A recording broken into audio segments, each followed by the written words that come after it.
Halo guys, selamat datang kembali di channel Cerita Singkat. Siap buat lanjutin film Murky Stream episode 6? Buat kalian yang belum nonton episode sebelumnya, silakan cek link episode lengkapnya di kolom deskripsi guys. Dan yang belum subscribe, silakan subscribe dulu channel ini ya. Lalu kita langsung mulai saja alur cerita selanjutnya. Episode dibuka dengan Choi Eun yang dapat kabar mengejutkan. Penggerebekan gagal. Para preman dibebaskan dan justru si pejabat jujur, Jung Chun, yang malah ditangkap. Kita langsung dibawa ke sel penjara tempat Jung Chun ditahan. Si pejabat korup, Lee Dol-gai, datang buat pamer kuasa. Dia nawarin makanan dan minuman asalkan Jung Chun mau mengaku bersekongkol dengan bandit. Sebuah tuduhan palsu yang jelas-jelas dia rekayasa. Lee Dol-gai kemudian menceritakan kisah kelam tentang pejabat jujur sebelumnya yang bernasib sama seperti Jung Chun. Pejabat itu yang selalu membela rakyat akhirnya mati secara misterius. Kau cukup pintar untuk tahu kenapa dia mati kan? Kata Lee Dol-gai. Sebuah ancaman halus yang artinya, tutup mulutmu atau kau akan bernasib sama.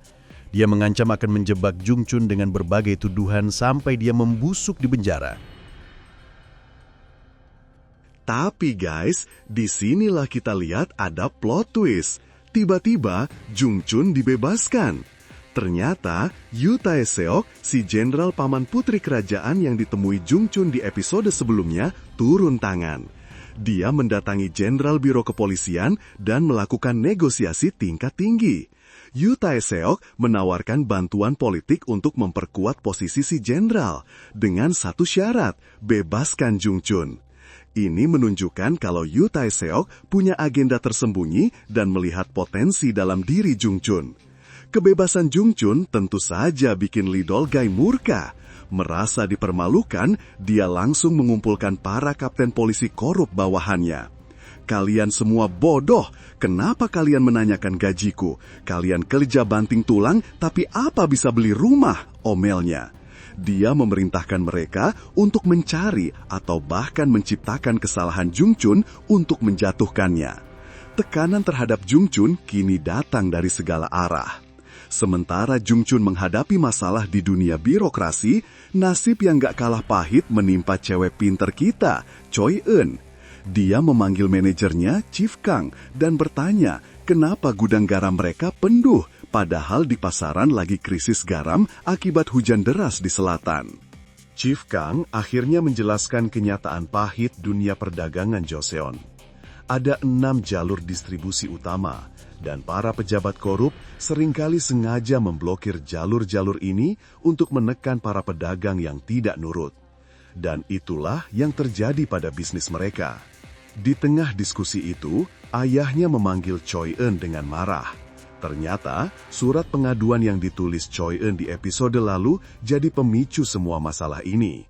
Para pejabat yang merasa terusik membalas dengan memblokir jalur garam mereka. Ayahnya yang panik bisnisnya hancur, langsung mengambil keputusan drastis. Dia memecat Choi Eun dari posisinya. Dan yang lebih parah, dia mengumumkan kalau Choi Eun akan dinikahkan dengan seorang pedagang kaya dari Uiju dalam 9 hari, tanpa persetujuannya sama sekali. Choi Eun benar-benar hancur. Kakaknya bahkan bilang, hanya orang berkuasa yang bisa bicara di dunia ini. Makanya kakalmu ini harus jadi pejabat untuk melindungi keluarga kita. Di saat para karakter utama kita sedang terpuruk, ancaman dari luar terus bergerak. Adegan pindah ke dermaga lain, Seogang Naru. Wang Hai, si pemimpin Jurchen, didatangi Osam, orang nomor 2 di geng Seogang. Wang Hai dengan gaya khasnya langsung menawarkan kesepakatan. Bantu dia singkirkan bosmu dan kau akan jadi bos baru. Osam yang awalnya setia menolak mentah-mentah dan bahkan mengancam akan membakar lidah Wang Hai. Tapi Wang Hai sudah punya kartu as. Dia tahu kakak Osam punya hubungan rahasia dengan wanita milik Osam. Rumor menyebar lebih cepat dari angin, kata Wang Hai. Osam pun terjebak dalam dilema. Selanjutnya, Osa mendatangi kakaknya yang baru saja keluar dari rumah wanita simpanannya. Dan dengan penuh amarah, Osam dan anak buahnya menusuk kakaknya yang berada di dalam kereta. Sampaikan salamku pada ayah di surga, katanya. Wang Hai dengan cara licik dan brutalnya berhasil menaklukkan satu lagi wilayah kekuasaan. Balik lagi ke Choi Eun. Merasa putus asa, dia memutuskan untuk pergi dari rumah. Dia mengemasi barang-barangnya, termasuk norige, liontin hiasan peninggalan ibunya, dan menyelinap keluar. Tapi nasib sial menimpanya. Seorang pencopet kecil berhasil mencuri liontin berharganya. Choi Eun yang panik langsung mengejar si pencopet. Pengejaran itu membawanya ke sebuah gang sepi, di mana dia malah terjebak. Si pencopet dan teman-temannya mengepung Choi Eun. Mereka yang melihat Choi Eun dari keluarga kaya berniat jahat padanya. Choi Eun coba kabur, tapi dia jelas kalah cepat dan kalah jumlah.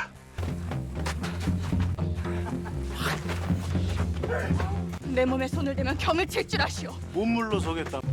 Tepat saat situasi jadi sangat genting, tiba-tiba salah satu preman itu terlempar. Siapa lagi kalau bukan jagoan kita, Jang Siul? Dia kebetulan lewat dan melihat kejadian itu. Tanpa banyak bicara, Siul langsung beraksi. Dia menghajar para preman itu untuk melindungi Choi Eun. Tapi karena jumlah mereka banyak, Choi Eun kira mereka tidak akan bisa menang. "Lari!" teriaknya. Choi Eun langsung menarik lengan Siul dan lari tunggang langgang, sementara gerombolan preman yang sadar siapa Siul tidak berani mengejar. Mereka kemudian berjalan ke dermaga. Di sana, kita lihat perubahan yang dibawa oleh Siul. Para kuli duduk kepanasan di pinggir jalan. Mereka ragu untuk duduk di bawah tenda, takut bakal ditarik pajak teduh. Tapi Choi Eun meyakinkan mereka kalau itu gratis. "Aku jamin," katanya. Satu persatu, para kuli akhirnya pindah ke tempat teduh. Ini adalah perubahan kecil, tapi nunjukin secercah harapan baru di dermaga yang keras itu. Balik di kediaman Choi Eun, Chief Kang yang mendengar perubahan ini mulai mengakui kalau dia salah menilai Siul.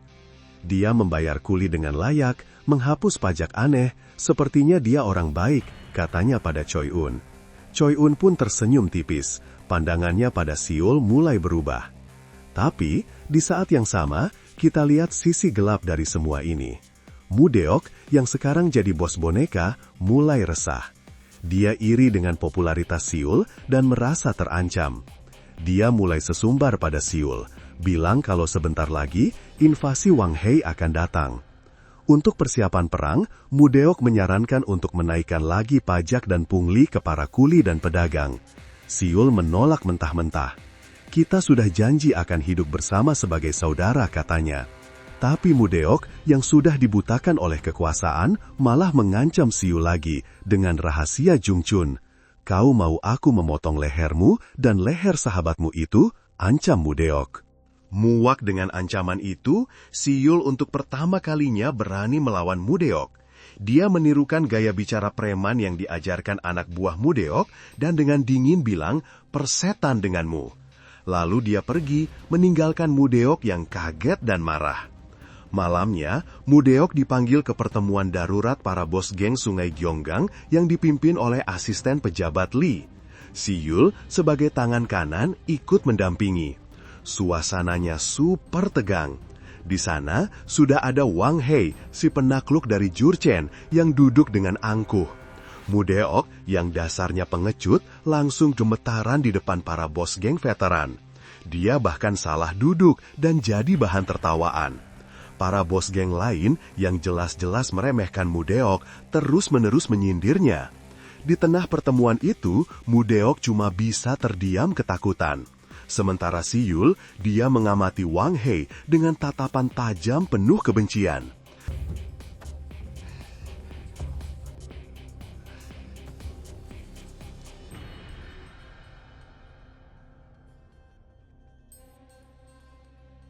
Dia akhirnya berhadapan langsung dengan pria yang telah membunuh ibunya 9 tahun lalu.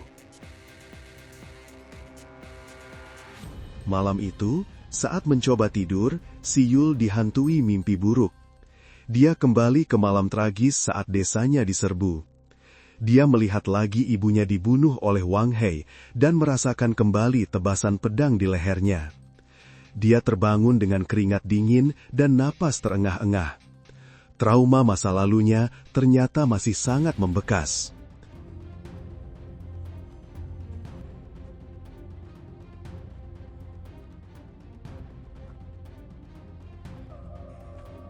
Di sisi lain, cerita beralih ke intrik politik tingkat tinggi.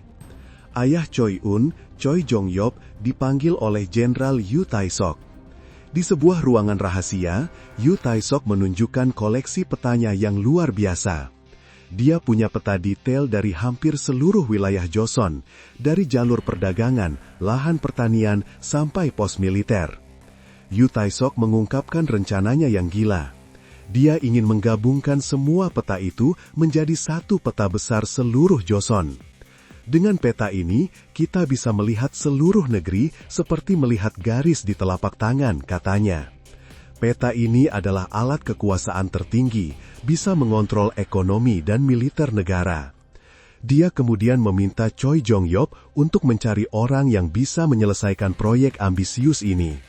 Sebagai imbalannya, Yu Tae-sok menawarkan akan merekomendasikan Dail, anak laki-laki Choi Jong-yop, untuk menjadi pejabat di Biro Catatan Negara. Choi Jong-yop yang sangat menginginkan anaknya jadi pejabat, akhirnya terjebak dalam permainan berbahaya ini.